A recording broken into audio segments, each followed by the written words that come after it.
Vamos a iniciar con este tema, pero sin antes saber quiénes son ustedes, a qué se dedican, de dónde son. Entonces, iniciamos con Fernanda. Fernanda, cuéntanos, ¿de dónde eres? ¿A qué te dedicas? Bueno, hola a todos, yo soy chilena, he hecho casi toda mi carrera en la Universidad de Santiago de Chile, que es la segunda universidad pública más grande del país, una universidad compleja con 20.000 estudiantes de pregrado, 3.000 de posgrado, con altos desempeños en investigación. Yo estudié ahí y bueno, me quedé en la academia y he ocupado diferentes roles. Fui directora del Departamento de Ingeniería Informática y después fui a trabajar a gestión central, fui directora de docencia, vicerrectora académica, prorectora de la universidad y también trabajé durante un periodo en el Ministerio de Educación en Chile cuando se formuló la reforma de la educación superior que hoy día está vigente. Muy bien, Fernanda, es decir, has trabajado la mayoría del tiempo en el ámbito académico. Totalmente. Perfecto. Pues muchas gracias, Fernanda, y bienvenida. Gracias. Sonia, cuéntanos sobre ti. Bueno, yo soy Sonia, soy chilena, soy astrónoma, doctorado en Ciencias con mención en Astronomía. Estudié licenciatura en Física, hice un par de magíster y ahí terminé haciendo el doctorado en Astronomía. Trabajé durante la mayor parte de mi vida de investigadora entre Alemania y Chile. Y luego decidí darle un giro a mi carrera y dedicarme más a la divulgación. Y ahí tuve un cargo directivo como parte de la directiva de la Sociedad Chilena de Astronomía, desde donde me inicié en el trabajo de proyectos de inclusión y diversidad, principalmente de inclusión de los grupos que se representan minoritariamente en lo que se conoce como el STEM o el CETIM, ¿no? La ciencia, la tecnología, la ingeniería y la matemática. Muy Y bien. dentro de eso, principalmente las mujeres, que son la minoría más mayoritaria en ese sentido. También he trabajado en la inclusión de las comunidades con discapacidad, en particular de la comunidad sorda, para hacer charlas astronómicas con intérpretes en lengua de señas y para hacer participar de la compilación de términos astronómicos en lengua de señas chilena. Y desde esa posición es que me ha tocado venir a conversar con ustedes el día de hoy. Pues en verdad, Sonia, te agradezco mucho que nos hayas dado la oportunidad de entrevistarte, porque en verdad, por tu gran trayectoria, veo que tu vida profesional ha crecido demasiado. Gracias. Pues muchas felicidades, Sonia, y muchas gracias. Muchas gracias. Soledad, voy contigo. Cuéntanos de dónde eres, a qué te dedicas, cómo va tu trayectoria laboral. Vale. Bueno, mi nombre es Soledad Candia Ramírez, soy ingeniera en administración de empresas, tengo varios estudios de posgrado, un MBA también en Georgetown, sobre liderazgo e innovación. He estudiado básicamente temas asociados a las relaciones humanas. Me he dedicado muchos años a ser gerenta de recursos humanos en empresas como Nextel, que también está en México. Estuve también ahí en una pasantía con Nextel México. Fui también directora de recursos humanos en el Teatro Municipal y he sido asesora también para desarrollo de personas en el Ministerio de Economía, en el Servicio de Impuestos Internos de Chile. He estado trabajando con empresas privadas, por ejemplo con WOM, en algunas asesorías también, y desde el 2015 me independicé y formé la consultora Lidera Mujer, y ahí conocí a estas mujeres maravillosas que es Fernanda y Sonia. Con Sonia estamos trabajando un proyecto muy bonito que se llama Provoca, para impulsar a que las niñas se decidan por carreras en el STEM. Trabajamos con ellas en habilidades relacionales, que son estas habilidades que antiguamente se llamaban habilidades blandas, que no tienen nada de blandas. Nada de blandas. Claro. Nada. Okay. Y con Fernanda me relaciono también en el sentido de que desde el año pasado estoy trabajando con la Facultad de Ingeniería de la Universidad de USACH, donde también hago clases para la Facultad de Ingeniería, y del año pasado partimos con un dispositivo muy interesante de liderazgo y empoderamiento para las estudiantes de ingeniería. Y fue muy bonito esa experiencia, y hoy día se traduce en un curso sello para la universidad que empieza ahora este segundo semestre, que va a ser mixto, y también para las docentes y docentes de la universidad, así que estamos muy contentas. Bueno, y trabajo también en un proyecto ahora puntual con la Fundación Integra. Estamos escribiendo un libro de mujeres modelos de rol para justamente las niñas y niños de la primera infancia. Entonces me dedico a promover esa igualdad en las niñas y las mujeres, pero no solo para las niñas y mujeres, sino que también para los varones, porque también ahí Claro, hay varios sesgos que deconstruir. Eso. Y estoy muy claro. contenta de compartir este panel. No, al contrario, Soledad, en verdad es increíble el trabajo que ustedes tres están logrando en tratar de identificar y empezar a modificar ciertos paradigmas que se han estado proponiendo dentro de la sociedad, ¿no? Tengo una pregunta exacta y hablando sobre este mismo tema, Soledad. Cuéntanos acerca de los proyectos que realizas a favor de la mujer. ¿Cuál es el objetivo principal que se intenta lograr?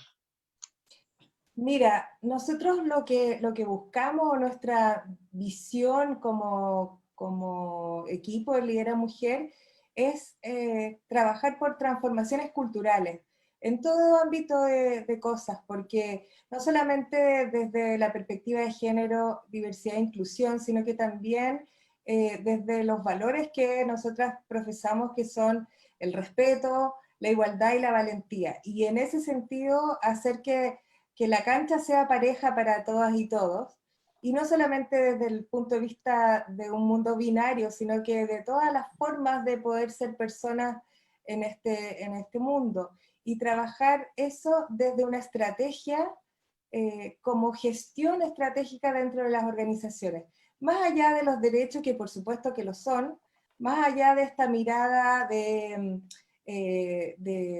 derechos, de esta mirada de inclusión desde las personas como un sentimiento, emoción, etcétera, sino que también ponerle una nota desde la estrategia, como una gestión más en las organizaciones, porque gestionar estos temas, además de ser una muy buena práctica a nivel de personas, es un muy buen negocio también. Claro, Entonces, claro, nosotros tratamos principalmente de creo hacer ese que mix. sí, así es, hacer este match, ¿no? De crear una empresa y además que, bueno, sea la distribución de un negocio y aún modificar, como lo bien lo mencionábamos, estos paradigmas, estos roles y generar una estrategia totalmente, perdón, colectiva, ¿no? De Sí. transformación. En verdad que estoy muy interesado por esta plática y espero en verdad todos ustedes en casita que les esté gustando esta plática. Por favor, ayúdenos a compartir acá abajito, dándole en compartir, para que muchas más personas nos lleguen a visualizar. Por lo mientras, adentrémonos al tema principal, ¿no? Al juguito, a la carne de este tema. Vamos a hablar sobre liderazgo, ¿ok? Cuéntame, Fernanda, vamos a hablar sobre liderazgo. ¿Qué es liderazgo para ti? ¿Cómo ser un buen líder? ¿Cómo se define ser un buen líder? Mira, es una pregunta súper interesante que no tiene una única respuesta. Claro, Y también depende en qué ambiente tú lo veas y en el contexto. Quizás primero pensar, yo hice hace poco, porque estuve este último año trabajando en un proyecto de liderazgo en educación superior en la Universidad de Calgary, en Canadá. Hicimos una mirada a nivel de todas las publicaciones en el mundo al respecto, y nos pudimos dar cuenta de algo que es interesante y que quizá nos ayuda a responder eso, que en Chile específicamente, pero posiblemente algo que se repite en varios países de Latinoamérica, uno asocia, al menos en educación superior, pero el liderazgo con la autoridad. Entonces, si yo le pregunto a mis colegas en la universidad quiénes son los líderes, me van a decir el rector, el vicerrector. y hay una asociación muy directa. Y la verdad yo creo que para poder contestar qué es liderazgo hay que darse cuenta que no es autoridad, no es el poder que tú tienes porque alguien te nombró en un cargo.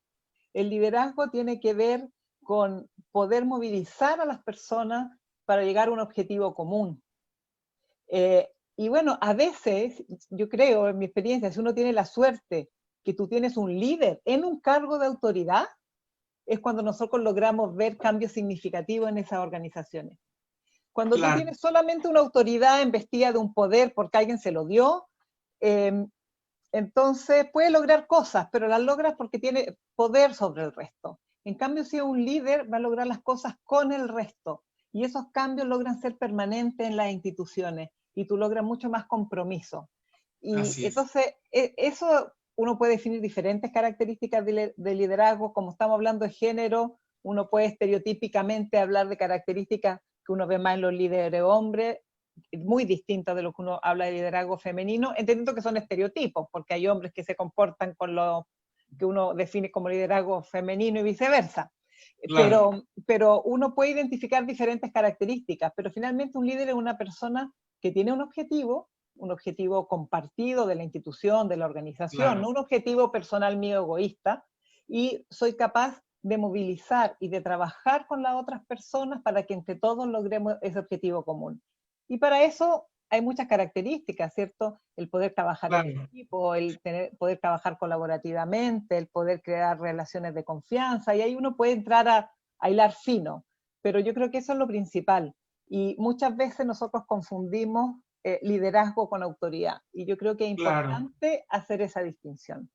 Claro, creo que hay una brecha sobre esa misma, ese mismo tema. Bueno, en lo particular, déjame mencionarte que el liderazgo para mí me define y se me define como alguien que te apoya y te enseña, ¿no? Y una autoridad solamente es alguien que te exige y te aprecia, ¿no? Es como algo más subjetivo, se podría decir. Claro. Hablando de este mismo tema, Sonia, ¿quién puede ser líder? Tú, para ti, ¿cómo considerarías, Sonia, las cualidades necesarias que se encuentran para ser un buen líder?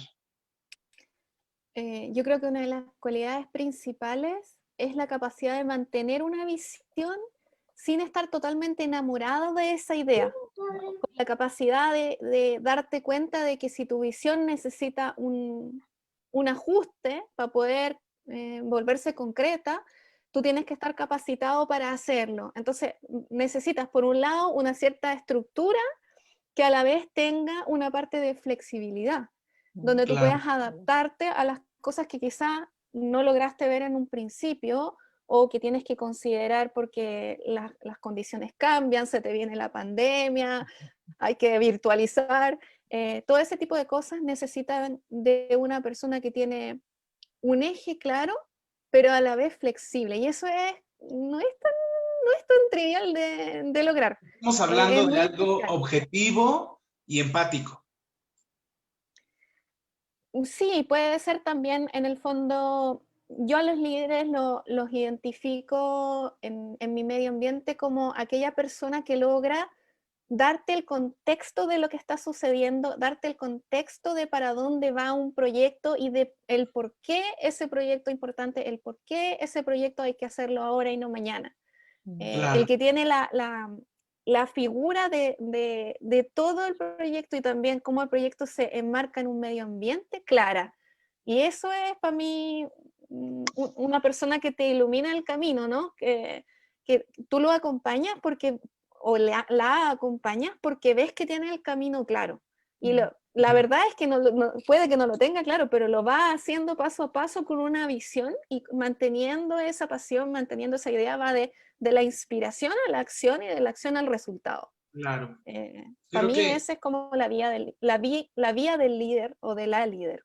Claro, bien lo mencionas, Sonia. Creo que es indispensable tener estas ciertas cualidades y aptitudes, ¿no? Las cuales te definen como líder y te llegan a adoptar para que puedas llegar a tener ser este buen líder, ¿no?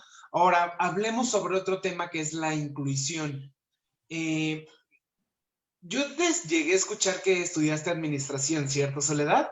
Sí. Por lo tanto, ¿consideras que siendo en este mismo 2020, aún existen empresas que prefieren el reclutamiento de hombres que mujeres y que además de ello se cree este paradigma? ¿O a qué se debe? ¿A qué se debe? Todo el rato. Vamos a empezar con chiquilla. Mira, lamentablemente las empresas siempre son reactivas más que proactivas. Siempre las personas, la sociedad avanza mucho más rápido de lo que las organizaciones son capaces de hacerlo, porque bueno, por miles de cosas, ¿no es cierto? Hay múltiples factores, pero lamentablemente sí, generalmente es reactivo. Entonces, cuando nosotros partimos, me acuerdo el Lidera Mujer hablando de estos temas, íbamos a golpear la puerta a organizaciones, qué sé yo, y nos decían, sí, sí, sí, estamos súper de acuerdo con la inclusión, con la diversidad, súper, súper, por supuesto. Mira, todos los discursos que uno ve en cualquier seminario, todo el mundo está de acuerdo y lo suscribe completamente, pero en la hora de los que hubo, como decimos en Chile, o en la realidad que uno percibe, Claro.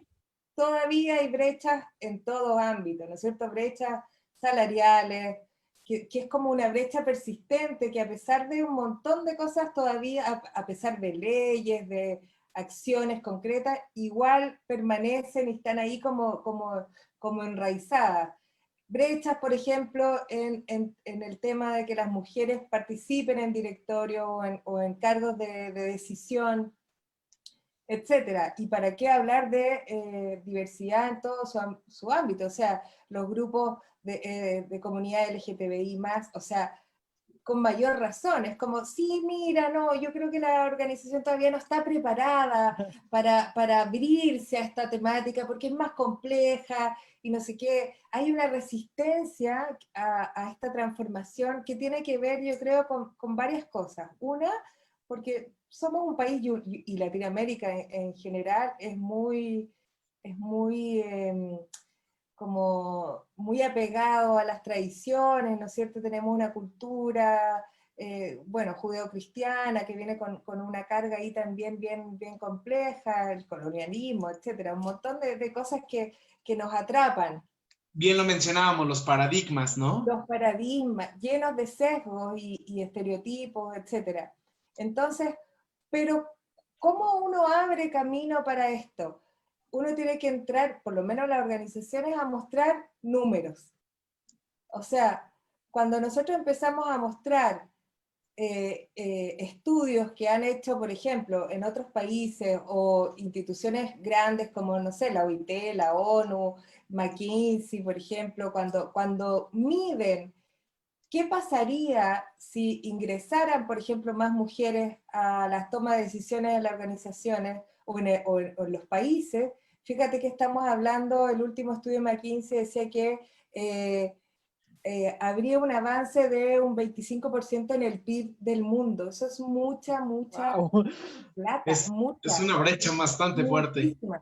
O sea, después cuando hablamos que cuando incorporamos la diversidad, no solamente de género, sino que de experiencias, de miradas, de orígenes, etcétera, de todas las interseccionalidades que tú puedas ver, ahí estamos hablando de que se da sí o sí la innovación, porque cuando todos somos iguales, estudiamos lo mismo, Claro. tenemos la misma experiencia, la innovación es casi nula, ¿te fijas? En cambio, cuando tú incorporas en un equipo diversas miradas, diversas experiencias, la innovación sí se da. Y no solamente se da la innovación, sino que esa innovación genera mejores respuestas, genera retribución económica para las organizaciones y genera mejor ambiente para las personas. O sea, es como un sinfín de beneficios, pero que hay que medirlos, mostrarlos y ir a evidenciar estas cosas, porque cuando uno habla solamente de lo ideal, ¿no es cierto?, de los valores, de estas como lugares comunes que tú ves en todos los discursos, que por supuesto todo el mundo está de acuerdo, Claro. pero pero tú vas después y todavía están las brechas. Entonces, yo creo que a pesar de que hemos avanzado, sin duda hemos avanzado, todavía tenemos mucho, mucho camino que hacer. De hecho, hay estudios también que dicen, de la misma Foro Económico Mundial, dice que van a pasar más de 100 años para lograr la igualdad. Entonces, Claro. como nosotras no estamos dispuestas a esperar un siglo más, estamos trabajando en estas cosas para que se acorte. Y está padrísimo porque existen trabajos como albañilería, refinería, sector automotriz, ¿no? Que aún se creen normalizados para solamente el género masculino, ¿no? Entonces, creo que es importante realizar este tipo de acciones para romper la brecha, romper estos estereotipos y generar un cambio, ¿no? Y qué padre, no esperemos esos 100 años, Soledad, al contrario. Creo que requerimos acciones inmediatas, bien lo mencionabas, para hacer este tipo de modificaciones, ¿no? Por lo mientras, Sonia, ¿quiénes consideras que son los verdaderos culpables que aún no existan igualdad entre hombres y mujeres? Wow. Me la tiraste suave. Yo creo que una de las cosas fuertes que sucede, y ya eso es un problema de sociedad completa, no solo de hombres o de mujeres, porque la verdad es que nosotros estamos conversando de esto, pero este mismo discurso tú lo puedes hacer no para las cosas que son masculinizadas, como carreras masculinizadas, sino para las feminizadas. Esas carreras también son exclusivas con respecto a los varones, y entonces también les está faltando diversidad, también les está faltando talento y creatividad. Pero bueno, Claro. Volviendo a la pregunta del millón. En mi humilde opinión, es un problema de sociedad completa.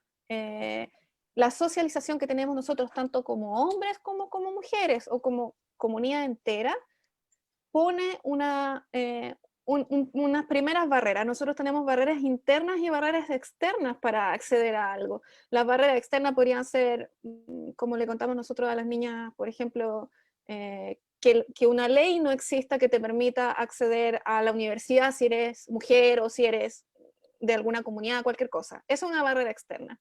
Pero nosotros también tenemos barreras internas. Existen estudios que te demuestran que hasta los 4 o 5 años, tanto niños como niñas asocian la genialidad, la inteligencia a tanto hombres como mujeres. No ven una diferencia en eso. Pero algo pasa, y alrededor de los 6, 7 años, tú vuelves a hacer esa misma pregunta y la respuesta es, por los dos géneros, la respuesta es que en realidad la genialidad y la inteligencia van asociadas más a los varones. Y lo que pasa es que nosotros hemos estado metiendo y metiendo mensaje como sociedad en estos niños que no tenían esa percepción, que les transforma su idea de qué es lo que es una persona inteligente, produciendo una barrera. ¿Por qué? Porque tú vas a poder ir y preguntar, bueno, pero por ejemplo, ¿ser astronauta requiere ser inteligente? Sí, te van a decir. Y inmediatamente viene entonces eso que está detrás. Si ser astronauta requiere ser súper inteligente, y súper inteligentes son solo los varones, entonces esto no es para mí. Así que yo diría que mi respuesta barata es que es un problema de sociedad completa. Estamos todos dando mensajes que producen estos sesgos en momentos en que uno es tan pequeño que no tiene la capacidad de decir, oye, pero eso no es verdad, esto es para hombres y para mujeres, no hay una diferencia. Tú eres tan pequeñito que simplemente te llega el mensaje, te llega la foto que solamente los paneles de discusión de ingeniería son puro hombre. Eso te dice algo, ¿ya? Te da un mensaje, y ese mensaje se solidifica en una época en que uno no tiene el criterio para frenarlo. Claro. Principalmente acabas de dar en el punto clave. Creo que el tema es criterio, ¿no? El tema es cómo llegamos a visualizar esta información, cómo lo adaptamos y cómo lo digerimos, ¿no? Y hablando sobre este mismo tema, Fernanda, ¿tú crees o consideras que los verdaderos culpables de esta situación llegue a existir o que influye el gobierno? No sé si el gobierno, sino el Estado, las políticas de Estado, por supuesto que sí, porque es un poco diciendo lo que dice Sonia, hay barreras externas, y tú tienes que votar las barreras externas. Y además puedes hacer política inclusiva para no demorarnos 100 años. Entonces tú puedes hacer cosas intencionadas para ir resolviendo esto. Cuando no las haces intencionadamente, entonces tenés tu parte de culpa. Ahora, Claro. es un tema cultural, es toda la sociedad la que tiene que moverse, la familia, el sistema escolar desde chiquitito que empieza a meter estos mensajes, ¿cierto? Pero por supuesto, si el Estado, las políticas públicas pueden ayudar o desayudar mucho, porque tú tienes que tener, hoy día hablamos, por ejemplo, de que hay que tener paridad. Eso todavía es limitado en algunas partes y todavía las personas se cuestionan por qué, meritocracia, que las personas lleguen por su mérito. Ok, si no tuviéramos todos los sesgos que tenemos, estamos de acuerdo. Yo sueño con un mundo donde el género no sea una pregunta. Que tú quizá, el único formulario que tengas que llenar tu género es quizá, y si es que cuando son cosas con salud, ¿cierto? Pero ¿por qué? O sea, debiera llegar a que no sea un tema, pero falta, para eso quizás si faltan 100 años, Sole. Pero mientras llegamos ahí, tenemos que hacer acciones para asegurar este nivel. Y esas acciones las hacemos cada uno en lo personal, pero lo hacen también las políticas públicas. Entonces los gobiernos tienen mucho que decir. Y uno puede sacar ejemplos pensando, hace una semana atrás en Chile hubo un pequeño escándalo porque un tema en el currículum escolar, en el libro formal del colegio, habían temas con un sexismo y con una violencia de género enorme. Y entonces, hoy día, te estoy hablando en 2020, o cuando en los puestos de gobierno tú sigues viendo sistemáticamente, con contada excepción, al menos en nuestro país, hombres. Eso está dando un mensaje. Entonces hay un tema de comportamiento, que es un rol modelador, que las chicas desde chiquititas puedan pensar que van a ser presidentas porque ven presidentas. Afortunadamente en algunos países nuestros hemos tenido mujeres en las presidencias. Entonces es el rol modelador, pero también las políticas públicas. Tú desde las políticas públicas puedes hacer muchísimo, porque los cambios culturales son lentos y la política pública te va ayudando a acelerar estos cambios. Entonces, si el Estado, el gobierno de turno se queda en, esto es un tema cultural y entonces no es mi problema, entonces nos vamos a demorar 200 años. Entonces yo creo que hay muchísimo que hacer y hay una responsabilidad altísima de las políticas públicas. Yo que trabajo en el mundo de la educación, en educación enorme todo lo que falta por hacer. Claro. Entonces es muy fácil decir esto es un tema de sociedad complejo, hay que esperar que evolucione. No podemos esperar, tenemos que tomar acciones porque claro, se ha mostrado que estas acciones son efectivas. Claro. Así que por cierto tienen responsabilidad. Claro, y creo que lo importante de todo esto es las acciones que pudiésemos hacer a futuro y las que estamos realizando para poder, reitero, cambiar este tipo de circunstancias, ¿no? Es decir, esto que es consecutivo. Y hablando sobre las experiencias mismas, hace unos momentos, Soledad, cuéntanos, por favor, un poquito más sobre Lidera Mujer. Estoy súper intrigado. ¿Qué hace Lidera Mujer? ¿Qué es? ¿A quiénes ayudan? ¿Qué planes nuevos hay para Lidera Mujer? Uy, estamos haciendo muchas cosas. Desde las comunicaciones, por ejemplo, estamos haciendo conversatorios todos los miércoles con distintas temáticas. Y hoy día este mes agregamos los jueves, porque entonces estamos haciendo paridad. Los miércoles tenemos mujeres, los jueves tenemos a hombres, a varones, para que no nos digan sexistas. No, entonces estamos haciendo conversatorios abordando distintas temáticas que a propósito de la pandemia, ¿no es cierto?, se han agudizado. Por ejemplo, el tema de la corresponsabilidad para las mujeres, que en Chile el 60% de los hogares monoparentales está liderado por una mujer. Entonces, estas mujeres que tienen doble o triple presencia, ¿no es cierto?, y que tienen que teletrabajar, tienen que también acompañar a sus hijas e hijos a estudiar en línea, mientras están haciendo las cosas de la casa. Entonces, se están enfermando mucho más, por supuesto. Va a haber una nueva pandemia de estrés, que si ya las mujeres éramos como las primeras en la lista en este tipo de estrés, con la pandemia se agudiza. Se agudiza también el tema de la violencia intrafamiliar, porque también muchas mujeres están en sus casas conviviendo con sus agresores, por ejemplo, que la mayoría son hombres que agreden a mujeres y no al revés. Y así también abusos sexuales, o sea, un montón de cosas que las niñas, jóvenes y mujeres están viviendo con mucha más intensidad con esta pandemia. Entonces, desde Lidera Mujer estamos tratando de hacer estos conversatorios para acompañar esas temáticas, mostrar algunas ideas o mostrar canales donde estas mujeres, niñas y jóvenes puedan acceder para poder buscar ayuda, crear redes para también salir, porque el tema de las redes es fundamental para salir de todo, digamos, o sea, porque de repente podemos ver mujeres profesionales con una vida resuelta, que uno pudiera decir, igual viven violencia, igual tienen ciertas, entonces es interseccional, se cruzan muchos factores, entonces que hay que trabajar. Por otro lado, desde el área de educación e información que tenemos nosotras, estamos trabajando con distintas actividades para sensibilizar estas temáticas de género en las organizaciones privadas.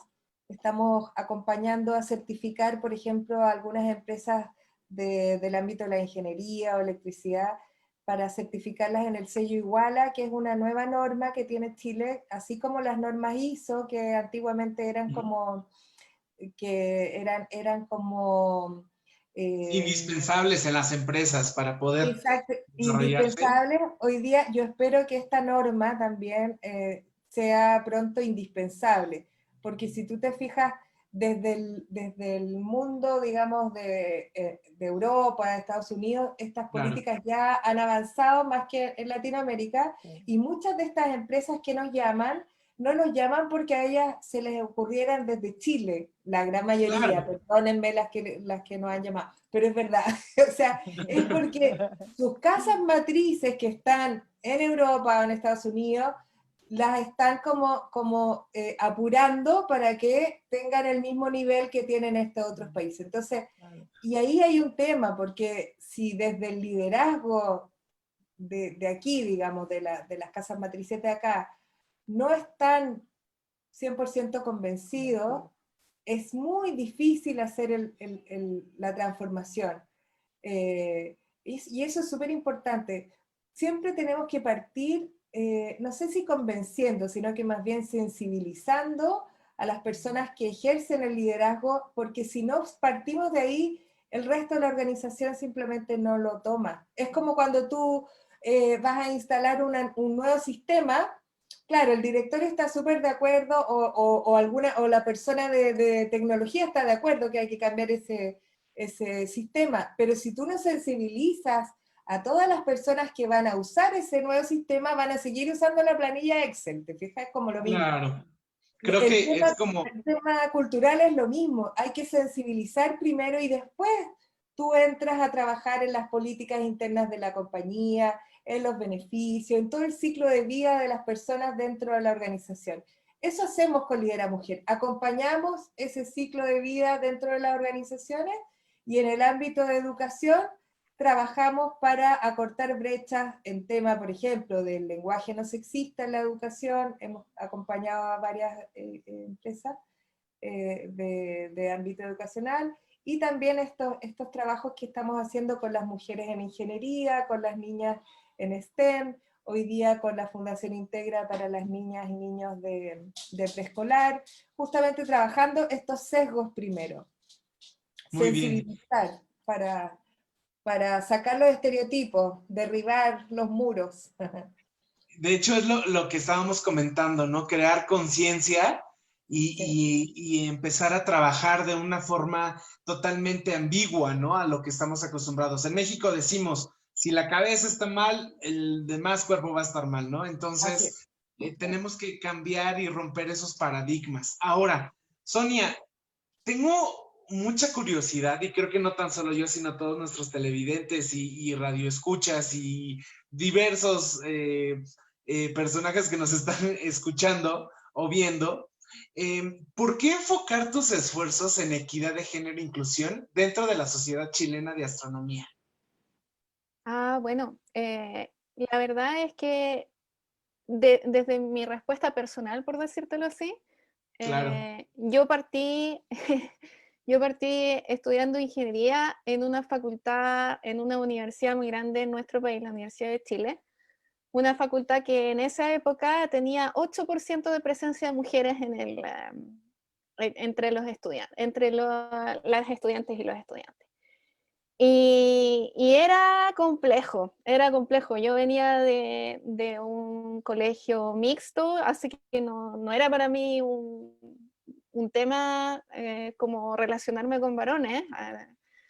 Tenía compañeras que venían de colegios que eran solo de mujeres, todavía tenemos algunos de esos liceos, algunos incluso emblemáticos, que vivían el shock de este cambio a un ambiente muy masculinizado, y yo debo confesar que incluso a mí, estando más acostumbrada, el pasar a formar parte de una minoría tan minoría, me hizo ruido, me hizo pensar Claro, cómo es esto, ¿no?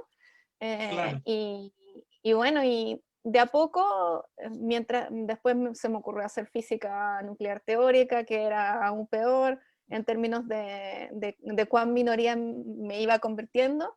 Y luego, cuando quise dar un giro con respecto a esto y tener estar en un ambiente un poco más, donde me sentía un poco más parte de un grupo, dentro de las ciencias, la posibilidad de entrar a astronomía era una de las ciencias que era más amable, que se veía que iba en mejor camino hacia hacia la equidad. Faltándole, Sí, es una de las que está más cerca más arriba en proporción. Le falta todavía, pero está bastante bien. Y después eso me dio la posibilidad de ir dándome cuenta y analizando qué era lo que me hacía sentir mal en las experiencias anteriores. Y al ir interiorizando, al ir teniendo la posibilidad de ponerle nombre a las cosas, de decir, oye, este es un problema de inclusión, este es un problema de falta de diversidad, este es un problema de falta de modelos de rol, de hecho. Yo me acuerdo haber mirado entre mis profesores y tenía puros profesores y decir, bueno, pero ¿a quién le pregunto acá cómo es la carrera desde el punto de vista de una mujer que pretenda eventualmente tener una familia, que quiera, no sé, equilibrar? ¿Cómo le pregunto a alguien que se parezca un poco a mí cómo claro, equilibra trabajo y vida personal, ¿no? claro. Y era un poco deprimente no encontrar mucho reflejo. Entonces, yo ahora vivo el sueño del pibe, en que mi trabajo en el título tiene puesto que mi responsabilidad es tanto la divulgación como la diversidad en Associated Universities y en el Observatorio Radioastronómico Nacional de los Estados Unidos, que es donde yo trabajo actualmente en Chile. Ok, Y es un placer poder traspasar todo ese conocimiento anecdótico, adquirir conocimiento más duro con respecto a los problemas de género y de inclusión, y luego tener la sensación de que el trabajo que uno está desarrollando va a hacer la vida de alguien que va claro. unos Yo, pocos yo años tengo, detrás en la tengo, carrera más fácil, porque a mí me habría encantado ahorrarme un montón de los años oscuros, por decirlo así, que me tocaron por razones que podrían haber sido totalmente saltables, de haber claro, entendido mejor cómo era que funcionaba el sistema, haber sabido mejor dónde buscar apoyo, haberme dado cuenta que en alguna de esas cosas no era yo el problema, sino que era el medio ambiente que no estaba preparado para acoger la diversidad que, increíble pero cierto, una mujer podía representar en este medio ambiente. Entonces, exactamente ese es el tema, Sonia, que quisiera tocar. ¿Qué diferencia hay tú que has trabajado y de hecho tuviste un doctorado en ciencias, mención en astronomía, en cotutela con Yale, ¿no? Con la Universidad de Estados Unidos. ¿Qué diferencia hay de Estados Unidos al resto de Latinoamérica? No hablemos tan solo de Chile, hablemos del Claro. resto de Latinoamérica en diferencia a la evolución de esta equidad.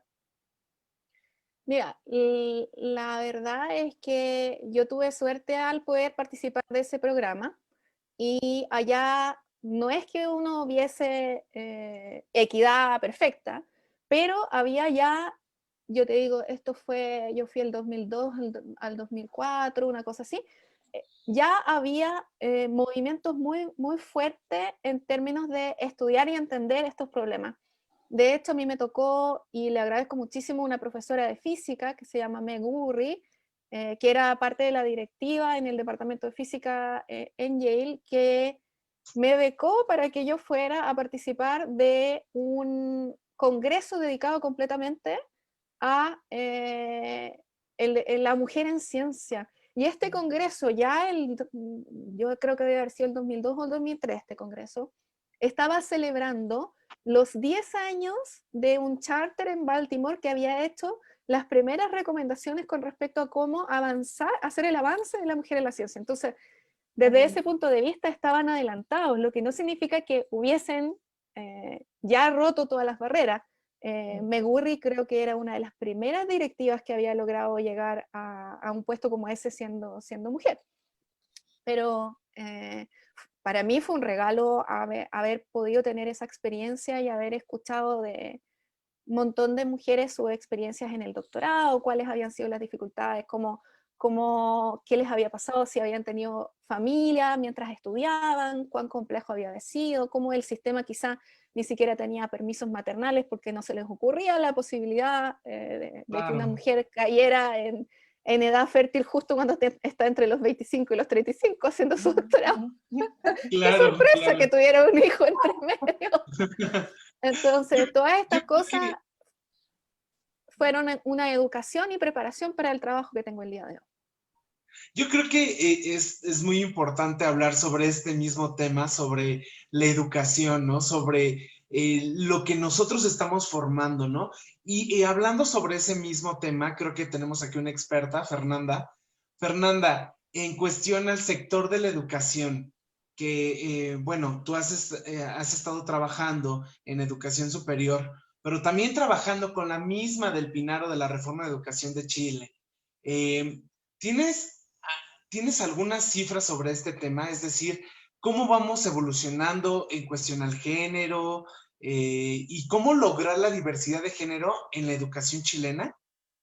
No tengo aquí cifras así de memoria y por supuesto que uno las podría buscar y uno va a ver que hay una evolución positiva. Como decía Soledad, hemos avanzado, pero todavía falta todavía mucho que avanzar. Pero quizás te puedo contar algunas situaciones que no son números, pero que pueden ser reflejo de las cosas que pasan. Vivencias. Por ejemplo, te voy a comentar, en educación escolar todavía tenemos, como decía Sonia, todavía nosotros tenemos algunos colegios en Chile que son solo de hombres, solo de mujeres. Eso primero es súper inexplicable. O no inexplicable, súper explicable, sabemos por qué estamos ahí, pero es como extemporáneo, uno pensaría que eso no ocurre. Ese es un primer punto. Después uno ve todavía, no sé, en todos los colegios en Chile, elementos que siguen fomentando el sexismo, la diferencia entre hombres y mujeres. Por ejemplo, tan simple como ver los códigos de vestimenta que tienen los colegios. Uno ve claramente que la mujer tiene una restricción del largo de la falda o del tipo polera, pero no hacia el hombre. Y bueno, y además que tienen una forma de vestirse que es súper estereotípicamente femenina o masculina. O sea, para darte ejemplos de ese estilo. Claro. Y quizá ahí, si el tiempo nos permite contarte un estudio que de una colega de Chile, hizo un estudio un poco por qué pasaba esto que mencionaba, hoy no sé si Soledad o Sonia, que hasta los 4 años, Sonia, hasta los 4 años como que los chiquillos ven todo igual y después de alguna forma empieza a hacerse una diferencia. Hay varios estudios, por ejemplo, ¿por qué las mujeres son malas para la ciencia? Y hay estudios que muestran que en el sistema escolar los profesores de ciencia tienden a darle más la palabra y a darle mayor participación a los hombres y no a las mujeres. Pero si uno se va todavía a la temprana infancia, eso lo replicamos en las familias. Y entonces, me voy a tomar unos minutos para contar este ejemplo porque sabéis que es tan claro. Adelante, es tu tiempo. Por ejemplo, si una mamá le dice a su hija, le dice, María, cierra la puerta, por favor. La niña va y cierra la puerta. Gracias, María. Pero si es súper normal que si eres un niño le diga, Juanito, cierra la puerta, por favor, porque está entrando frío y se nos va a ir el calor de la estufa. Y el chico va a cerrar la puerta. O, María, acompáñame a comprar el pan. Van a comprar el pan. O al niño le dice, María, Juanito, acuérdame que tenemos que comprar el doble de pan porque mañana es feriado y no va a haber pan y entonces tenemos que llevar más plata. Y entonces tú estás con esa forma de actuar, que la tenemos en las familias, ¿cierto? Desarrollando más análisis crítico en los niños y tú estás generando sesgos desde muy chiquitito. Ese es un estudio que no es mío, pero después que yo lo vi, yo me empecé a preguntar y a observar muchas veces las interacciones de cómo los padres, con toda la mejor intención del mundo, actuamos y actuamos en forma distinta hacia muchas veces nuestros hijos y nuestras hijas. Entonces, ahí todavía nos falta mucho que hacer, por eso digo que es un cambio cultural. Después, en la escuela y en el currículum, avanzar en un currículum no sexista es también fundamental. Hemos tenido avances, pero nos falta mucho que recorrer. Y si me voy a la formación universitaria, como para pasar un poquito por cada nivel, en la formación universitaria tenemos la experiencia que cuenta Sonia, que todavía se replica, carreras totalmente masculinizadas y carreras totalmente reservadas al ámbito femenino, como son la pedagogía parvularia, enfermería un poquito menos hoy en día, pero en general las carreras asociadas al cuidado, asociadas siempre a mujeres, y las asociadas a las ciencias o a la inteligencia las vemos más masculinizadas. Y ahí hay dos cosas, un poco nuestros criterios de acceso, que fomentan esa brecha, pero también esta concepción que ya conversábamos, ¿cierto? De decir, a mí me gusta, no, ingeniería no es para mujeres, y que uno tiene esa limitante interna, o que un adolescente tiene una duda vocacional y entonces los consejos que le llegan de la familia, del entorno, son, no, ingeniería no es para mujeres porque mejor no estudias pedagogía. Claro. O a un joven que quiera estudiar párvulo, educación parvularia, ¿cómo no? Si eso, ¿cómo voy a andar cuidando guagua? Eso pega a las mujeres. Y entonces esos mensajes están muy metidos en la sociedad. Entonces, nosotros tenemos que hacer a nivel universitario acciones a nivel de acceso, que ya estamos haciendo algunas, muchas universidades, y también tenemos que hacer acciones al interior, porque cuando entran estos grupos minoritarios, se sienten, como ya describió muy bien Sonia, y entonces, ¿cómo tú apoyas eso? ¿Cómo tú haces que los profesores, que además las carreras masculinas son casi siempre hombres, tengan los tratos adecuados? Pero no solo en el trato discriminatorio, sino que lo que nosotros entendemos cuando yo digo quiero más mujeres en ingeniería, no es por un simple criterio de paridad, no es por un simple criterio, no simple, pero un criterio solo de justicia social, que es muy importante, sino también porque es muy importante, pero no es solo por eso. Yo quiero más mujeres en ingeniería porque quiero pensar lo que piensan los ingenieros con una mirada diferente, con una mirada diversa. Y entonces no tengo, como ya conversábamos, puras personas parecidas pensando la solución a estos problemas. Tenemos, y eso está súper demostrado, ¿cierto? Que la diversidad no es solo un beneficio, no es un beneficio para la minoría que incorporo, se beneficia a todo el grupo porque se aprende mejor, se innova mejor en la diversidad. Y yo creo que ahí todavía tenemos muchos desafíos, porque todavía cuando hablamos de cupos de equidad de género, por ejemplo, para la ingeniería, yo veo a mis colegas pensando que esto es hacerle un favor a las niñas. Claro, y creo que estás hablando de un tema bastante actual, ¿no? Estamos hablando sobre las situaciones actuales, algo que de verdad está sucediendo, ¿no?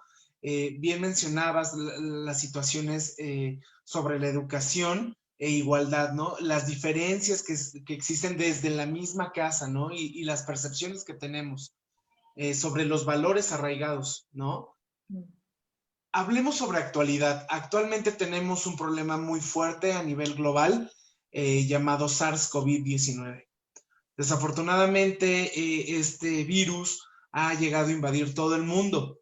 Y referente a este mismo virus, ¿ustedes creen, chicas, que el COVID-19 tuvo algo de influencia sobre liderazgo y diversidad de género? Adelante, esa es una pregunta abierta. A mí me gustaría decir que efectivamente las mejores respuestas que han tenido los países frente a esta pandemia han sido lideradas por mujeres. Y ahí están los datos, o sea, no es una mirada romántica ni discriminatoria positiva, sino que puedes ver cómo ha resuelto, por ejemplo, Angela Merkel, ¿no es cierto?, los países de Finlandia, Nueva Zelanda, etc. Incluso Finlandia, una mujer de 34 años, que ha liderado unas respuestas de una forma tan distinta a otros países que son los que están liderando al revés la mayor cantidad de contagios, la mayor cantidad de muertes por COVID, y fíjate la diferencia de esos liderazgos. El de las mujeres, yo no creo que sea casualidad, que sea justo el de las mujeres así, que ha tenido más eficiencia, han sido más cercanos, han generado más confianza en la población, ¿no es cierto? No han sido liderados desde esta como seguridad, por así decirlo, como desde el ego, de que no se preocupen, vamos al revés, sino que de una sensibilización, de una cercanía, ¿no es cierto? Han liderado mucho mejor, y esta capacidad ejecutiva también desde la colaboración, que también está asociado culturalmente a la mujer. Ahora, lo que no estoy diciendo, por favor, voy a hacer esta distinción, no estoy diciendo que las mujeres seamos mejores que los varones, no estoy diciendo que el liderazgo de las mujeres sea mejor que no, sino que culturalmente hemos sido educadas para colaborar, hemos sido educadas para conectarnos más con la emoción, hemos sido educadas para cuidar, etc. Entonces, todas esas como competencias que nos han hecho discriminadas por una parte como mujeres, hoy día en el liderazgo son muy eficientes, ¿te fijas?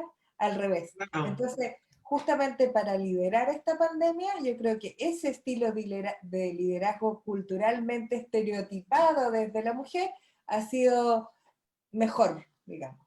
O más Yo creo que ha sido, perdón que te interrumpa, Soledad, yo creo que ha sido desde un enfoque mucho más empático, ¿no? Es decir, se genera esta empatía dentro de esta pandemia y se surgen nuevas propuestas y nuevos enfoques, ¿no? Y quién ha adoptado y quién ya ha generalizado y ha trabajado de una forma sistemática, constructiva, educativa, etc. Bueno, han sido las mujeres. Y dentro de este mismo tema, ¿perdón?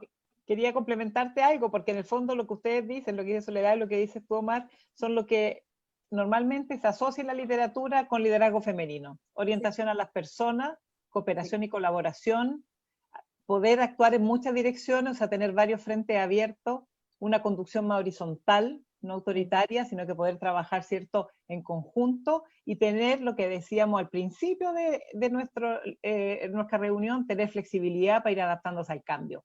Y esas son las características que han hecho esas reacciones frente a la pandemia más exitosa. Y está asociada a lo que se ha llamado siempre las características del liderazgo femenino. Entonces, yo también creo como Soledad que no es casual, no es casual. Y ¿sabes qué es lo importante? Que ahorita estamos en una etapa digital totalmente, ¿no? En una etapa en donde nos podemos expresar más libres, estamos creando este tipo de foros, de este tipo de congregaciones en donde podemos mencionar, decimos en México, sin pelos en la lengua, las cosas que nosotros quisiéramos expresar. Y creo que con esta nueva generación que nacemos en estas nuevas redes sociales, ¿creen ustedes que esté más inclinada en aceptar la diversidad de género en todos los ámbitos? Sí, yo creo que no estoy tan segura, digo un sí como porque soy un optimista yo sin remedio, entonces siempre creo que las cosas van a mejorar. Como buena mujer optimista. Somos Yo, tres, yo, somos tres. sí, así siempre todo va a mejorar. Pero ¿sabes lo que pasa? Que a mí, yo siempre voy a preferir una reunión, que estuviéramos estar haciendo esto los que es presenciales, tomándonos un café que vía Zoom. Ya, siempre voy a preferir eso. Pero de alguna forma, muchas de las acciones discriminatorias que vivimos las mujeres cuando estamos en ambientes muy masculinizados, yo he hecho toda mi carrera en ingeniería y después en la universidad, donde en general siempre los equipos directivos han sido siempre puro hombre.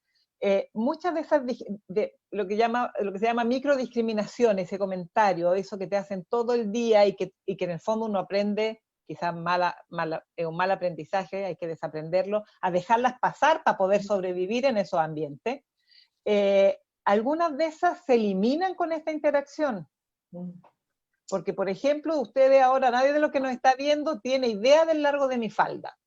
Sí, es un claro ejemplo. Como para venir a criticar. Estoy diciendo una anécdota, pero ¿cuántas veces a mí colegas o jefes míos comentaron de mi ropa, de la cantidad de canas que tenía, que ya tenía que teñirme el pelo, o te miraran de una forma que te hacía sentir incómoda, o te mandaban a servir el café? Porque si tú tienes una reunión donde somos todos directores y hay una pura mujer y hay que organizar un catering o servir un café, todos te miran. Ay, si hay que tomar nota también, porque así te queda ordenadito. Vieran mis notas, no me las entiendo ni yo.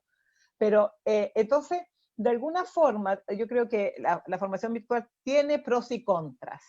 Pero Claro. aquí respondiendo rápido tu pregunta, creo que hay algunas cosas de discriminación que te puede permitir filtrar, porque hay cosas que tú no ves. Ahora también, sí, seguramente después que terminemos de conversar, yo voy a pensar en 1000 contras donde esto se podría ser aumentado, ¿ya? Y les podrás escribir acá abajito, Fernanda. Claro, No, pero entonces, les pido, chicas, que por favor, ya estamos a unos cuantos minutos ya de terminar. Desafortunadamente, este es un tema demasiado bueno. Yo ya quiero servirme un café y seguir conversando con ustedes. Desafortunadamente ya tenemos muy poco tiempo. Sin embargo, les voy a pedir, chicas, que escríbanos acá abajito. Vamos a dejar el en vivo aquí en Facebook. Escríbanos y sigamos conversando. Por último, quiero hacerles una pregunta bastante directa, pero creo que lo necesitan varias chicas en general, y es, ¿qué tips les pueden brindar a estas chicas que quieren crecer laboralmente y tienen miedo a ser rechazadas, o que existe este machismo o este tipo de comentarios que llegan, como bien lo mencionaba Fernanda, ¿no? Que llega a afectarles de una forma laboral, profesional? ¿Qué tips les pudiesen dar, chicas? Yo lo primero que les diría es que sepan que no están solas. Perfecto. Hoy día menos que nunca.